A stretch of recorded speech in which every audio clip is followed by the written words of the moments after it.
They were members of the Monroe County Sheriff's Office in Monroe County, New York State. And my mother was actually kidnapped twice.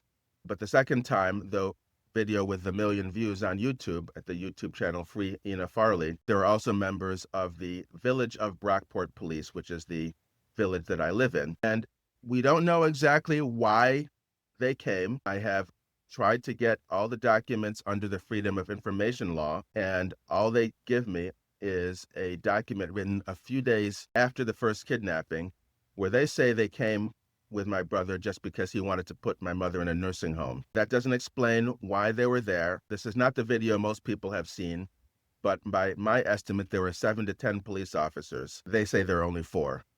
But that's what you do when you have a terrorist, when you have Al-Qaeda, not when you're taking someone to a nursing home. Moreover, that's not a No. police matter anyway.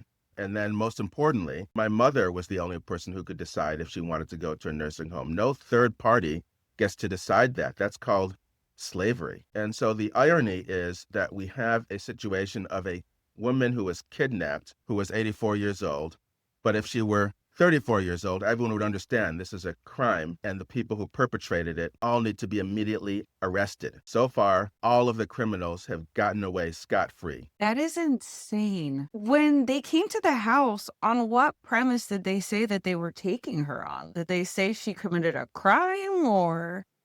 No. So the first time they kidnapped my mother, I had no idea. We had no idea why they were even here. So on or after January 19, 2023, 2 years ago, a woman named Mary Ho, H-O, was put in my mother's house against my mother's wishes by my brother, Chris Farley. Within 3 days of that, on January 22nd, 2023, to be exact, a friend of my mother's from my mother's church named Connie Geist wanted to visit my mother and pray with her.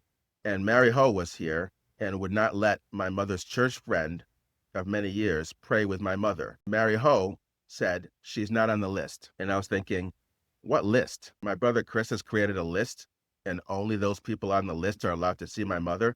My brother Chris lives 350 miles away. Before the pandemic, he visited maybe once a year. He doesn't know who my mother's friends are, and why should there be a list? Anyway, my mother was not mentally incompetent.